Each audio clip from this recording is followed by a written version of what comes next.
Let us explore meditation secrets. Whoops, gotta check that sound volume. That seems to be going good. Okay, let's try that again. Come, let us explore meditation secrets for ADHD and autism. This evening's lesson is drawn from a good-hearted question found on Reddit. Best meditation for ADHD autism. I've tried kirtan meditation, kriya meditation, every day for 2 months. And I've tried mindfulness meditation every day for 2 months. But neither seem to be very effective.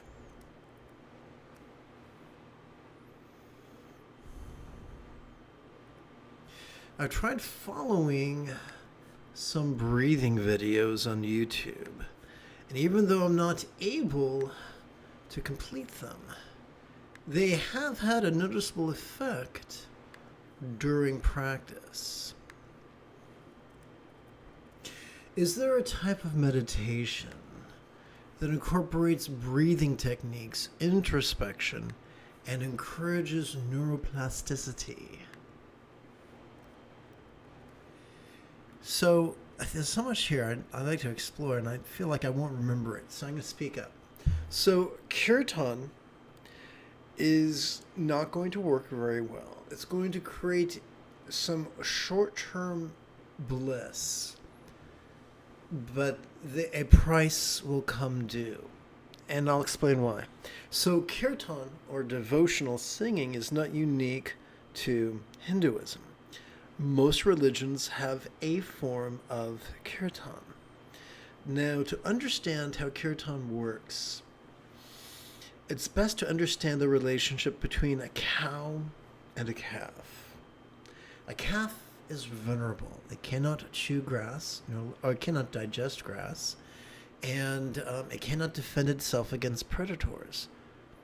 It stays close to mom for 2 reasons. Mom has horns, and mom has udders. Horns to protect with, udders to feed with. And that works out splendid for the calf most of the time. Unless, of course, humans are involved. But that's a different story for a different time.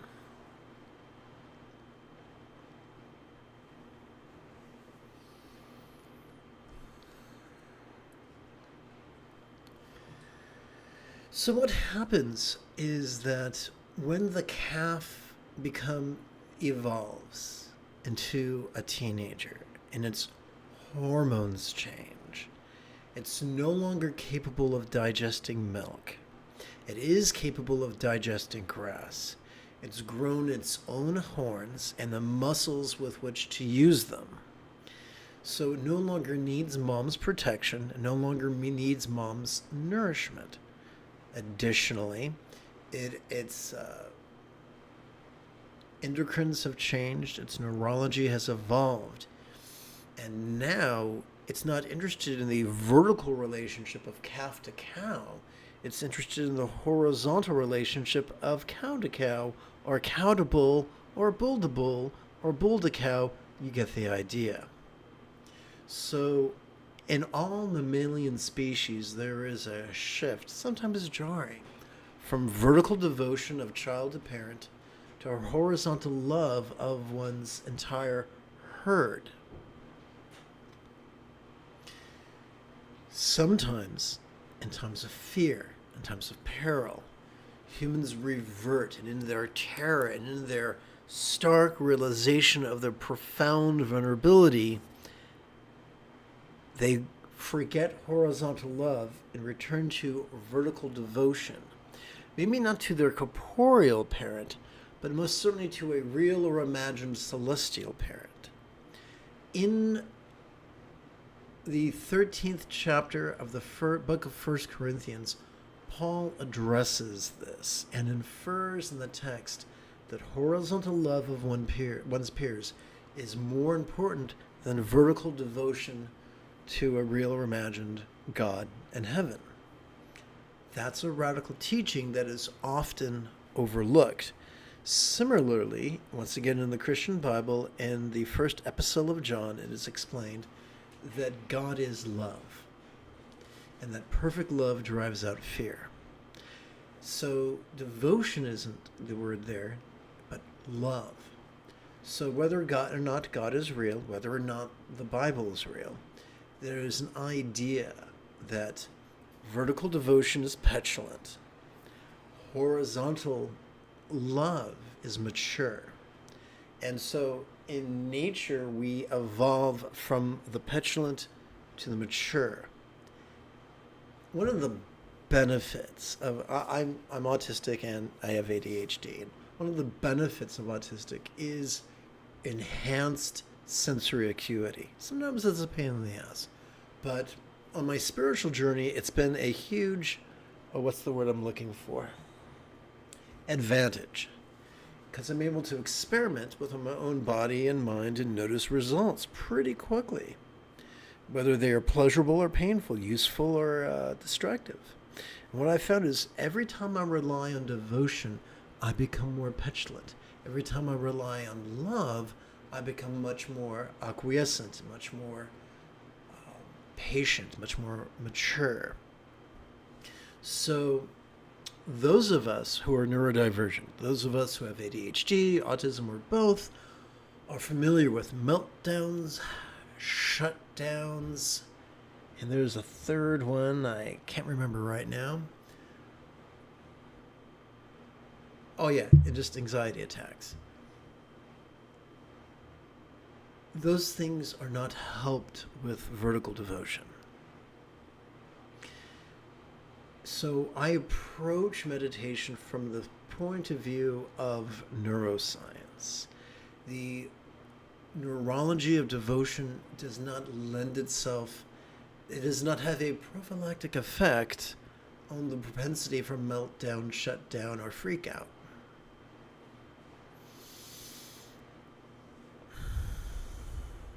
So let's continue. So that was the kirtan bit.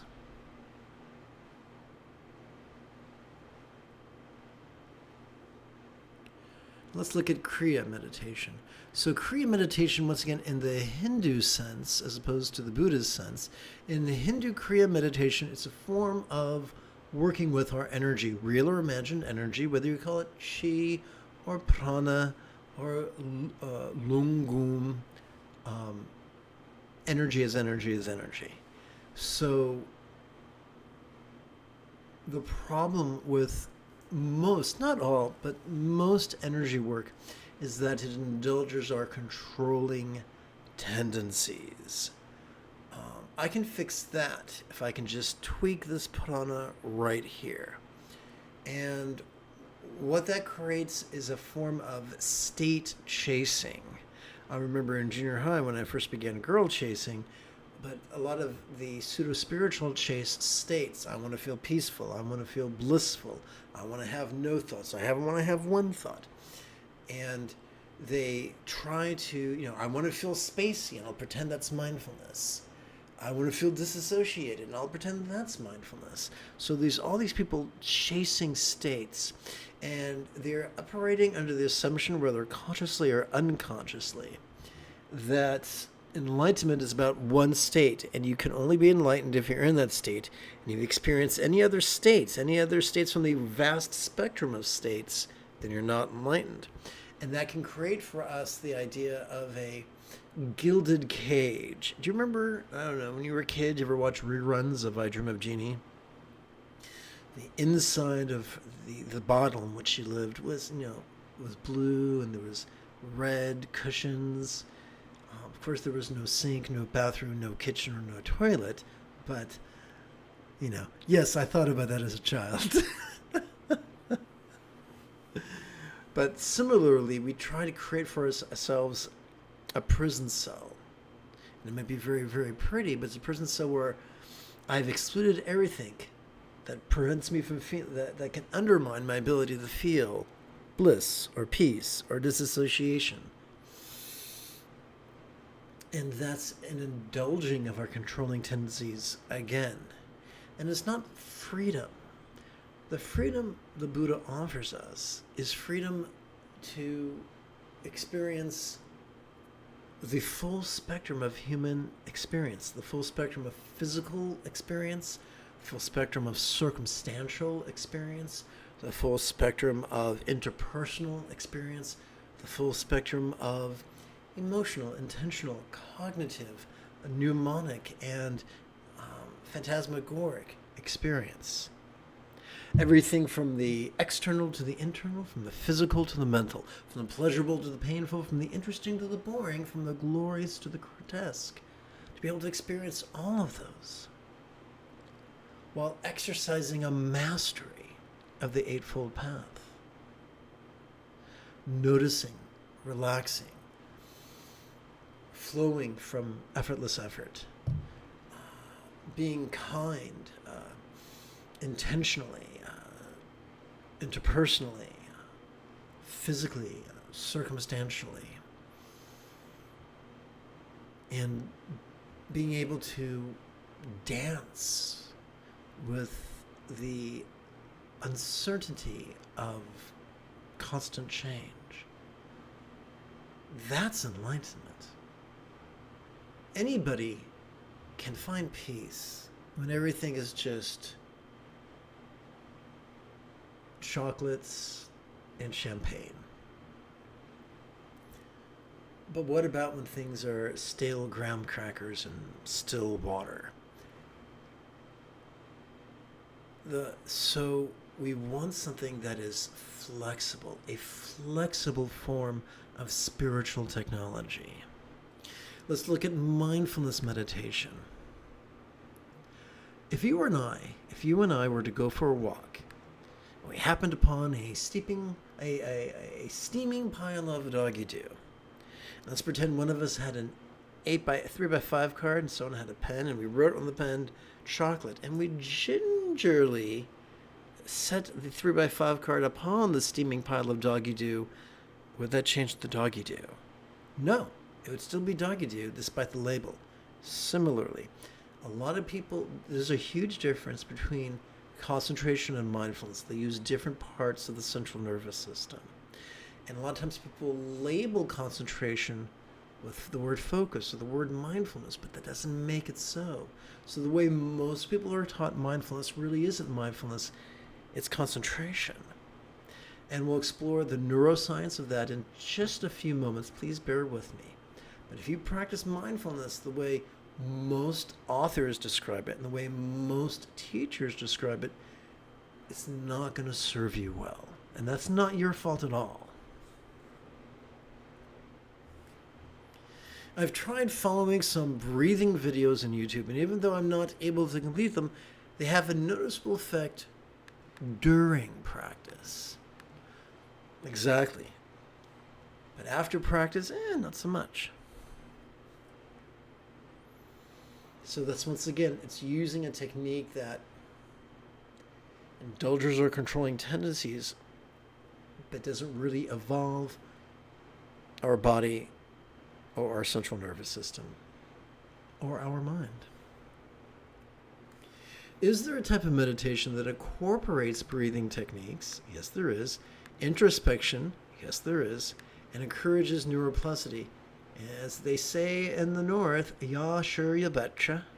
And that's exactly what I'd like to explore with you now. But first, there's more to go through. I apologize for the being a lesson tease. My mind feels scattered.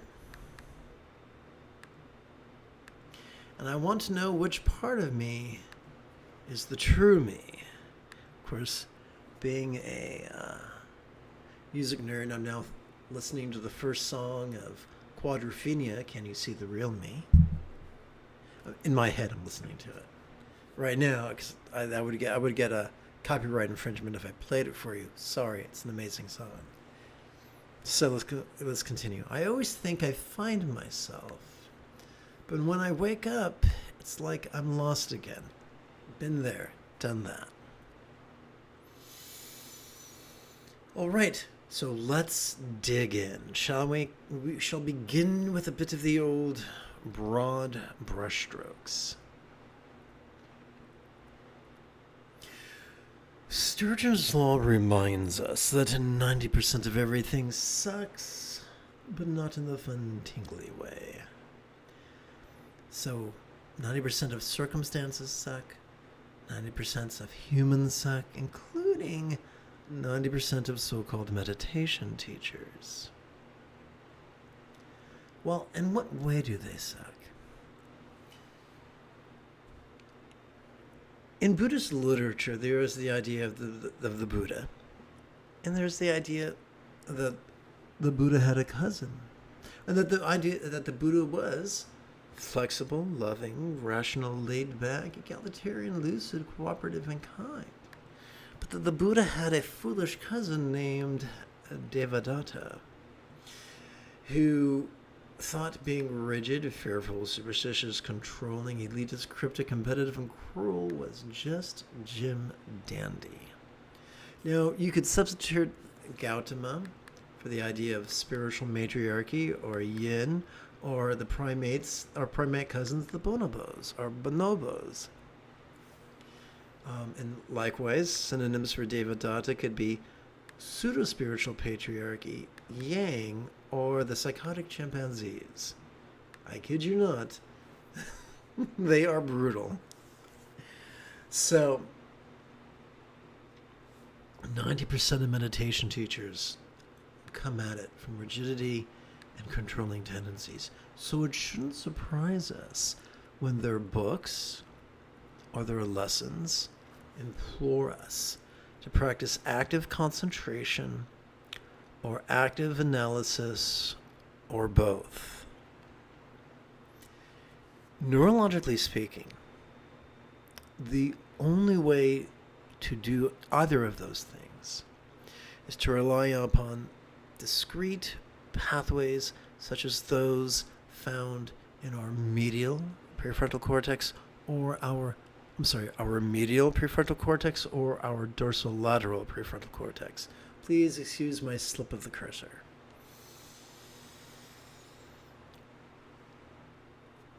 Prefrontal cortex is amazing if you want to compare, contrast, sort, calculate, reason, edit. It's great. But it's vulnerable, and it can be overworked. And when it is overworked, that triggers our amygdala. This lumpy thing right here that kind of looks like a pea. This is the seat of aggression and anxiety. If you are neurodivergent, if you have autism, ADHD, or both, this is already enlarged. If you're a survivor of trauma, this is already enlarged. You don't need any help feeling aggressive or anxious. And the dark irony is that no matter how hard we concentrate, no matter how hard we analyze, we cannot concentrate and analyze our way out of anxiety and aggression.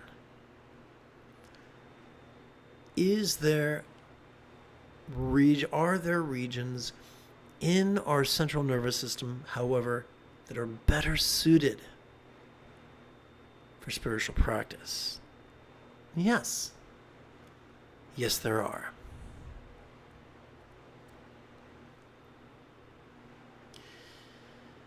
The most efficient way to practice mindfulness is to silently and mentally recite the demonstrative pronoun this during our inhalation.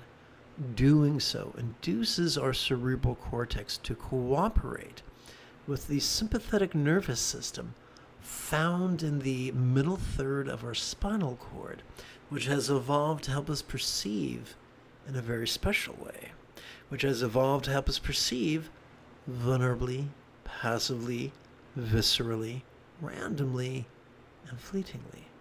But perceive what? Well, to perceive sights, sounds, sensations, flavors, scents, and the like, including emotions, intentions, thoughts, memories, and imaginings. that could feel a trifle overwhelming. That could feel like reality, like your own body is asking you to take a sip from a fire hose.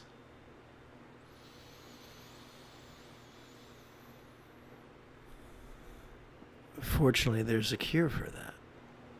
The most efficient way to practice meditation is to silently, mentally, and passively recite the one-syllable verb de-ease during each exhalation. Doing so helps our cerebral cortex to cooperate with our parasympathetic nervous system, which is located in both the bottom third as well as the upper third of that same spinal cord, and which has evolved to facilitate physical relaxation as well as mental release. What has that to do with feeling scattered? We are wired to perceive all emotions, pleasurable and painful. We're wired to and then release them. We're wired to perceive and release mental stability, mental tranquility, as well as mental dynamism. Our scatteredness was an amazing evolutionary tool when we are hunters and gatherers. It helped us to forage. It helped us to be aware of predators. Autistics have an enhanced sense of sensory acuity that kept our ancestors alive. It has been posited by some anthropologists that just as it takes a village to raise a child, it took multiple neurotypes for our species to flourish. There are strengths and weaknesses unique to the neurotypicals. There are strengths and weaknesses unique to the neurodivergents. And together, they complement each other. Neurodivergent strength compensates for neurotypical weakness. Neurotypical strengths compensate for neurodivergent weaknesses. We evolved to cooperate with each other. Each of us has each of us has two reward systems in our underbrain. A dopamine-oriented one, which can be competitive, and an oxytocin-oriented one, which rewards for cooperation. So we are wired to cooperate. Despite the blathering of capitalistic apologists, we were born to cooperate. So let's look at some of the benefits, the neurological benefits of autonomic nervous system oriented mindfulness and meditation. First, it soothes our aggressive and anxious amygdala. Second, it stimulates this hunk of meat right here that it looks like the letter C, but backwards, doesn't it? This is what the big kids call the anterior cingulate gyrus. It functions as the hub of our mirror neurons, the seat of empathy and compassion and love. This is why the late Tulku Thanda Rinpoche insisted that the highest love is not the product of concentration and analysis. That stimulates the antithesis of love. He taught that the highest love is the product of is the spontaneous and uncontrived byproduct of mindfulness and meditation, perceiving and releasing.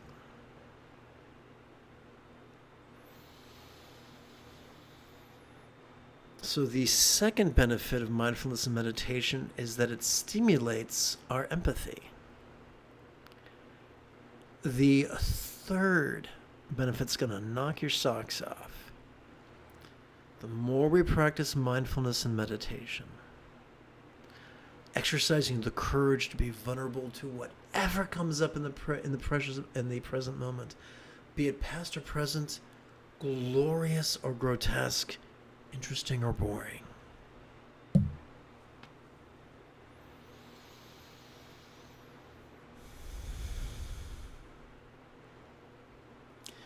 The more we practice mindfulness and meditation, the more our choices and our utterances and our deeds could flow with the effortless effort of love's centered spontaneity, not scattered spontaneity, not contrivance, but centered spontaneity.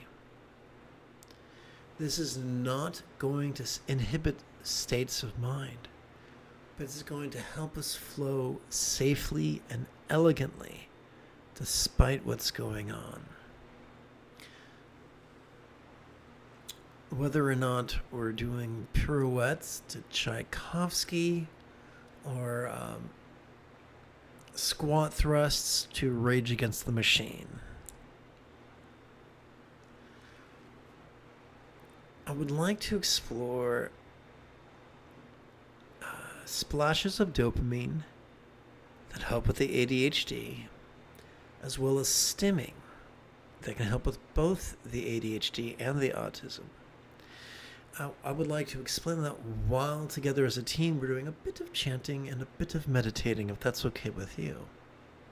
And I'd like to do that after approximately 30 seconds of housekeeping because, oddly, that's how YouTube works. This is Lama Jigme Gyatso of the Buddha Joy Meditation School. For more than 30 years, much more than 30 years, I have been studying, let's try this again. For more than 30 years, I've spent about 8 hours a day, almost every day, studying, practicing, mastering, and reverse engineering the teachings and techniques of each school of meditation so that you will not have to. Welcome, my friends, to Meditate Like a Jedi, which is made possible due to the generosity of viewers just like you. And now, off to the races. Let us play with the latest iteration of All Good Ones iconography and meditation. Of not all good ones are not, in my book, not entities to be worshipped or supplicated, but merely archetypes that remind us of the teachings.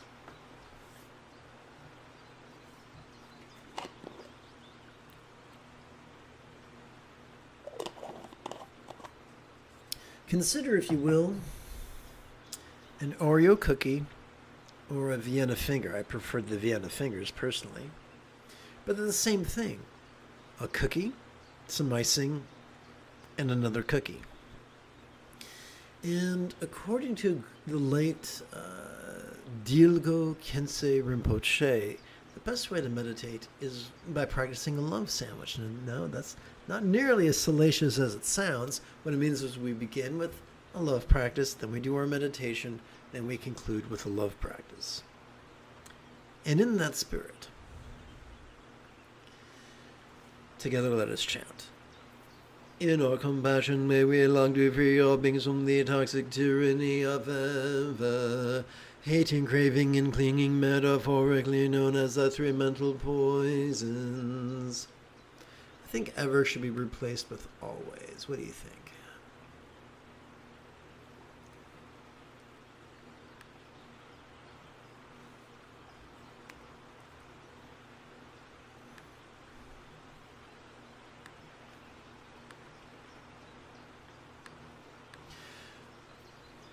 So, consider the word may. We're not praying to real or imagined celestial entities. We're simply using words to guide our intention to stimulate the neural pathways responsible for empathy. In our pragmatism, may our liberation of all others be fueled by our reliance on the Buddha's example, instructions, and students, described by the metaphor of the three wish fulfilling jewels. Real or imagined, the Buddha's example and the teachings attributed to the Buddha and the people who studied these teachings can be assets. Some are just asses, but some can be assets to us. So now we're going to practice the essentialization of these 2 pages into just 8 syllables. May we free all through thee 3 jewels. So here's your splash of dopamine. I found that by reciting this while performing a geriatric squat thrust, it can be stimulating and it can give us ADHDers a splash of dopamine that can be terribly helpful. So what I'd like to do is demonstrate that right now, and this is completely optional. You're welcome to join me if you wish.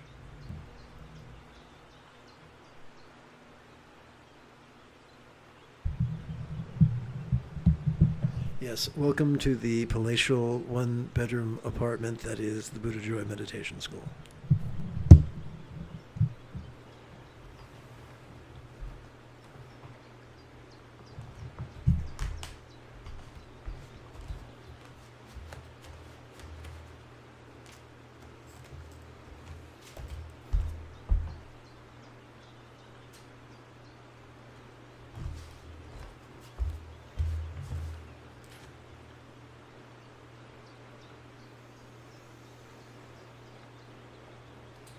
May we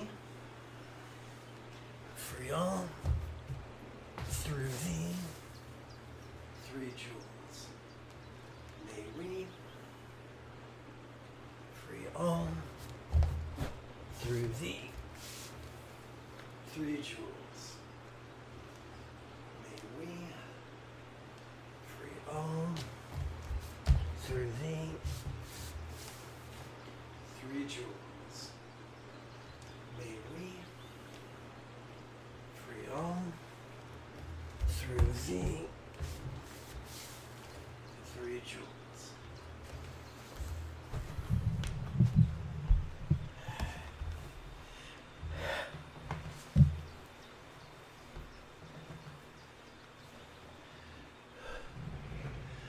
Well, that'll wake you up first thing in the morning. Literally, that's what I do first thing in the morning. So, is that mystical? No. Is that magical? No. Is it stimulating? Yes. Does it relieve us to give us a splash of dopamine? Hell yeah. This is why ADHDers love exercise.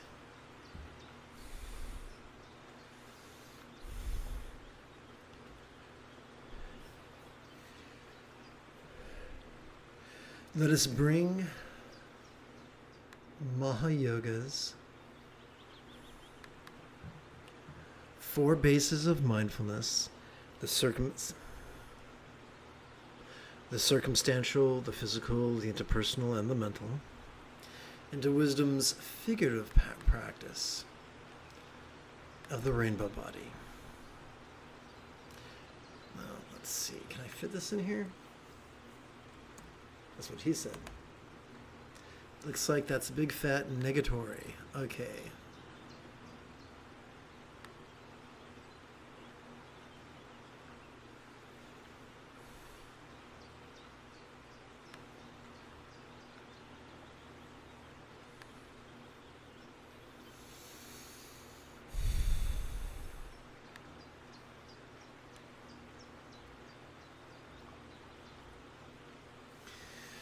Please chant with me.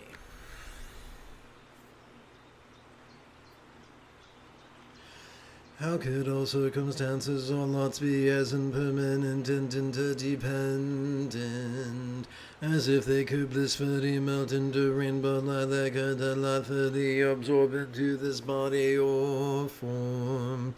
So this question is rhetorical. We're using the verb melt as a metaphor of impermanence. We are using the verb absorb as a metaphor of interdependence. So we're going to take all these words and squeeze them down into just 6 syllables that we're going to divide between our inhalation and our exhalation.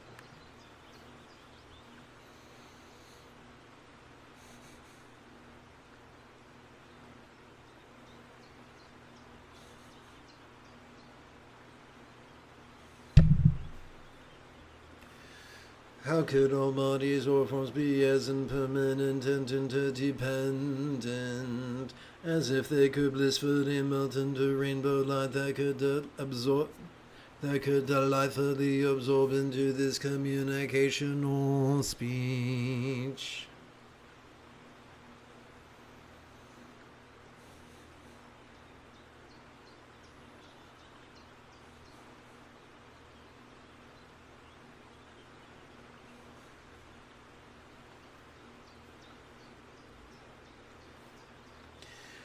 How could all interpersonal speech be as impermanent and interdependent, as if it could blissfully melt into rainbow light that could delightfully absorb into this mind?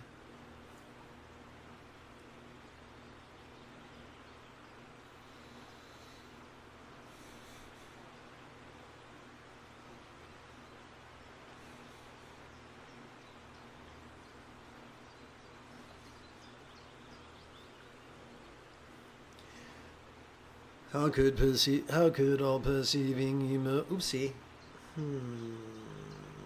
Yep, this is an editing opportunity.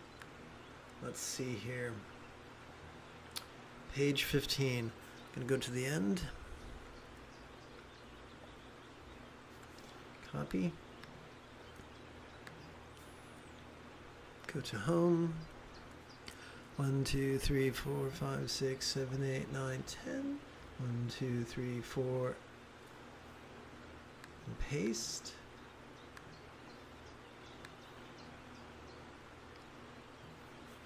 Let's see if that fits okay.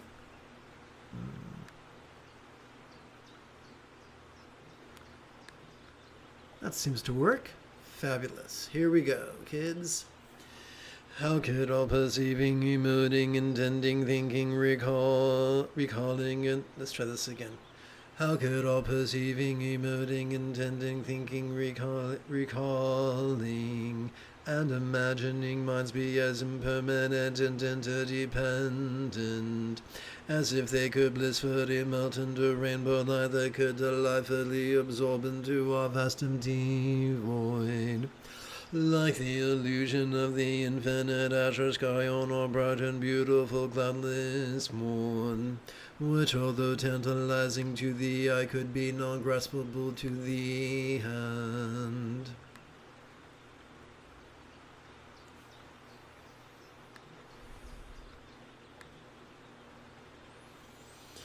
Un momento, mi amigos.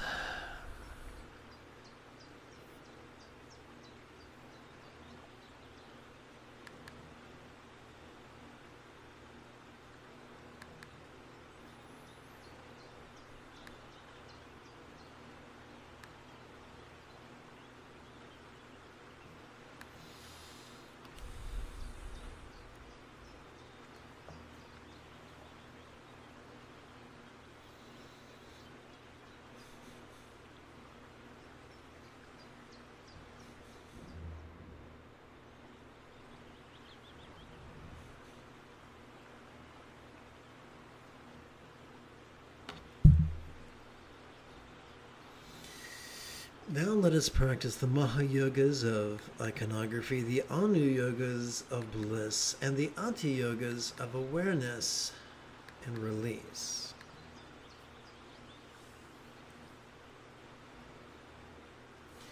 So let us begin with Maha Yoga's iconography, reminding us of mindfulness.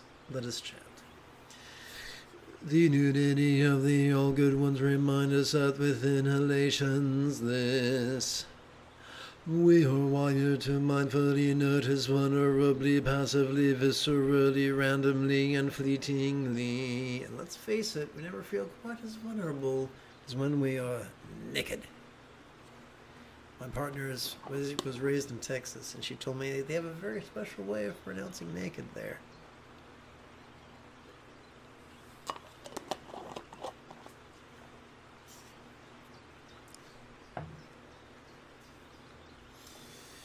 Now let us practice Ana Yoga's lower abdomen bliss and release.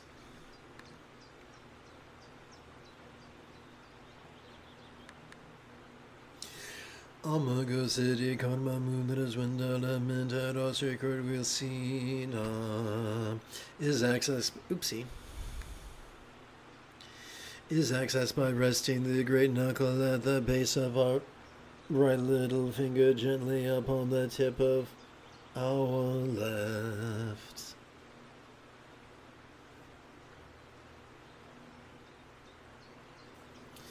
Now it's time for Hatha Yoga's awareness and release. Let us count 12 sets of 12 repetitions for a total of 144 rounds. But what is a round? A round is just one inhalation and one exhalation. So let us count our 12 repetitions upon our right hand. During our inhalation, when silently and mentally we recite this, we can advance the tip of our right thumb beginning with our right little finger together.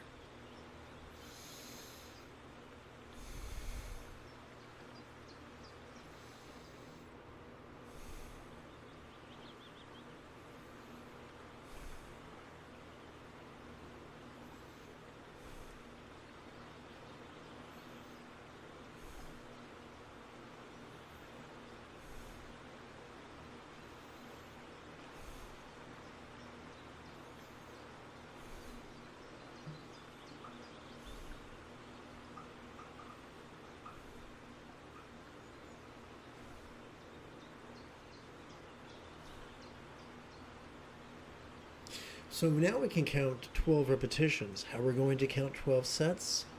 On our left hand.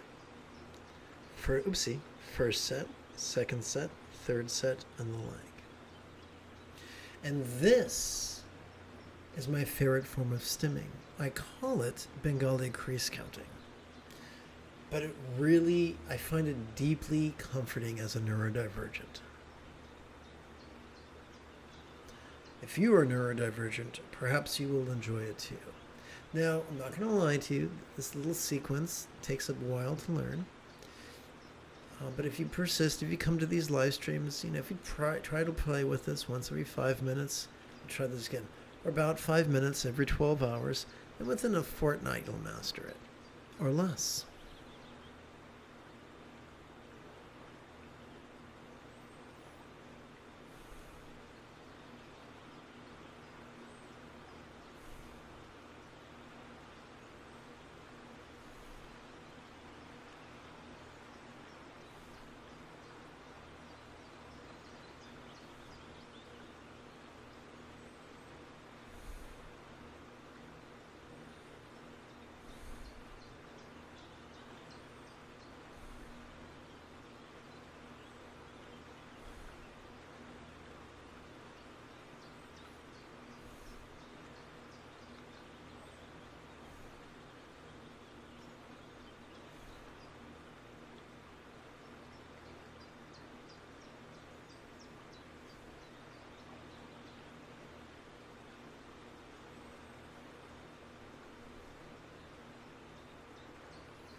By the way, one of the reasons that ADHDers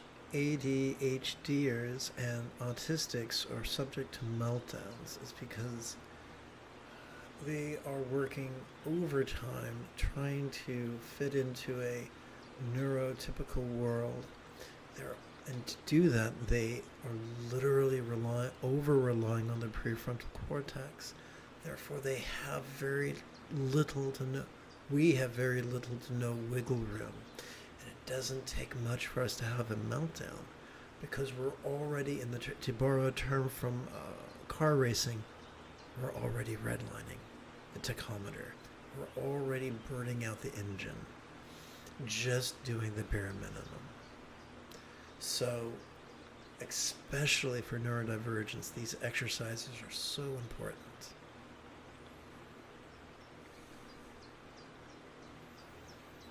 We live in a world where there is medical gaslighting and there is pseudo-spiritual gaslighting, where people make railing accusations, deny us the benefit of the doubt, and accuse us of the most horrible things based on things that are out of our control. Sadly, meditating will not pull everyone's head out of their ass, but it will help us to be more forgiving and more wise. There are some people we can correct gently. There's some people we just need to run away from. Flowing from centered spontaneity can help us know what to do, how to do it, and when.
Let us explore neurodivergence.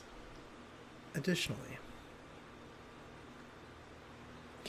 we are the original round pegs who can't fit in a square hole. Thus, we excel at being autodidactics, self-taught. That means we will definitely fall through the sieve of patriarchy. They have no use for autodidactics, but take solace that many of the greatest luminaries have been neurodivergent.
We now turn our attention to Mahayoga's iconography that reminds us of meditation. The translucence of the All Good Ones reminds us that as we meditatively ease into our exhalation, all that we noticed during our previous inhalation could feel less solid, less permanent, and less defining. Now it's time for Anu Yoga's navel bless and release.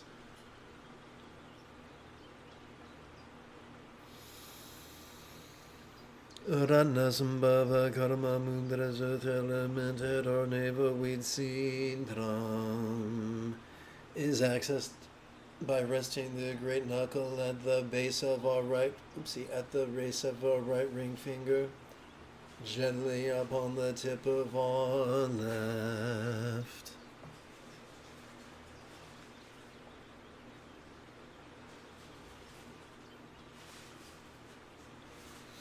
And now let us return to Ati Yoga's awareness and release.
let's turn to the Mahayoga iconography that reminds us of love.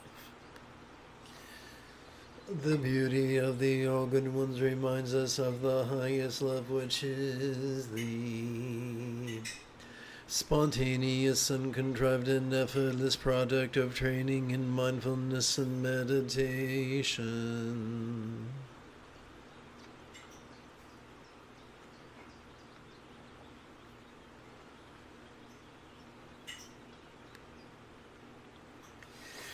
Akshaba Karma Mundra's water element that our heart will see whom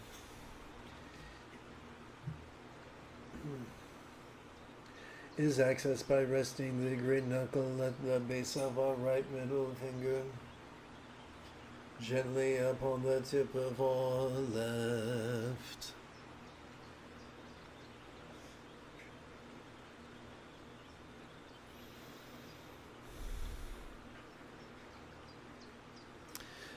And now, our third set of Vata Yoga's awareness and release.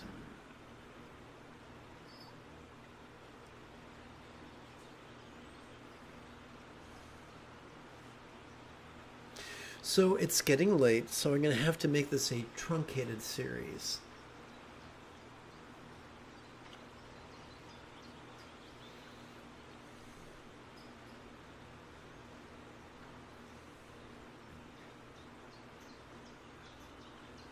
So instead of 12 sets of 12, this is going to be 4 sets of 12.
So we now come to the Maha Yoga that reminds us, or that where we explore the iconography that explores the flow state. The stability with which he sits and the abandon with which he sports reminds us of the effortless effort of love-centered spontaneity, the product of training in mindfulness and meditation.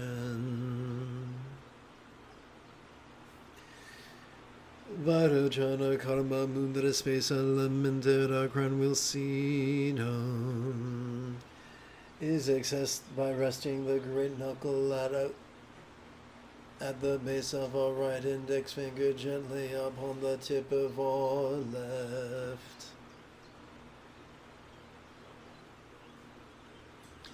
Now let us practice this evening's final 1/3 set of Hatha Yoga's awareness and release.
Let us seal this evening's practice by bringing Maha Yoga's 4 bases of mindfulness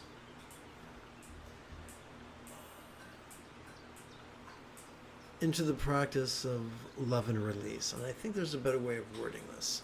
So give me a second here.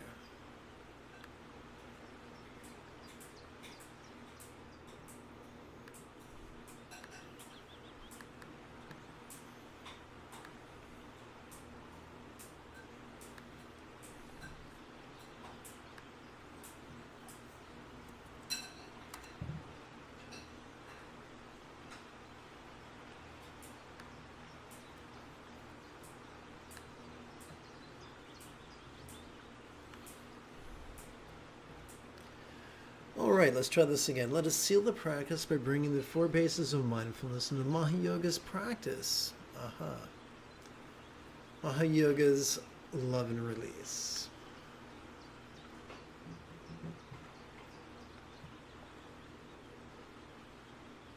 Cowabunga.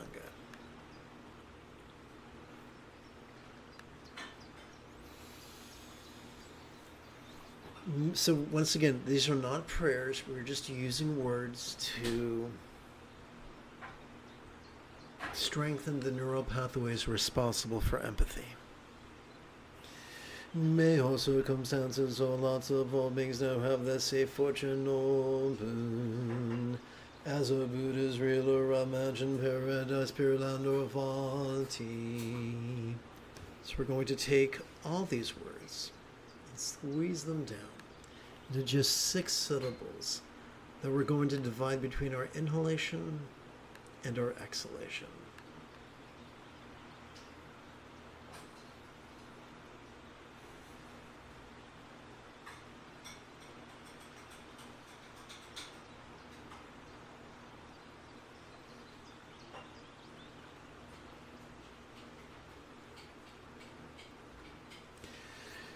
May all clear minds of all beings now be as peacefully enlightened as the mind of a real or imagined Buddha symbolized by a particularly one syllable seed or bija mantra.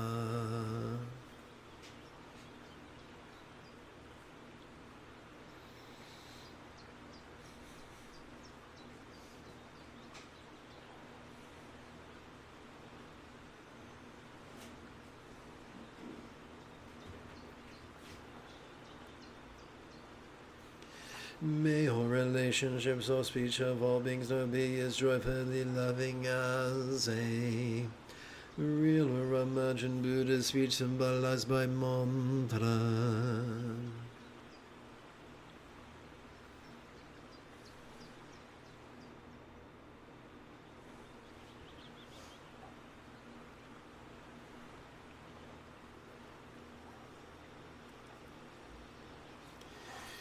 May all bodies or forms of all beings now enjoy the beautiful health seen in Buddha's statuary,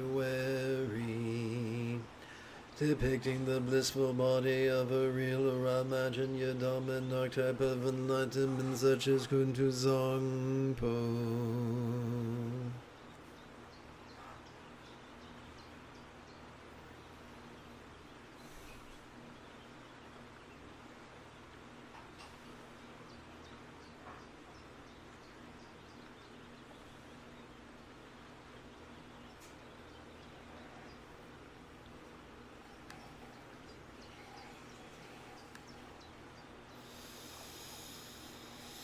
If you feel that I have earned it, you could give this live stream a thumbs up. You could even help support this channel.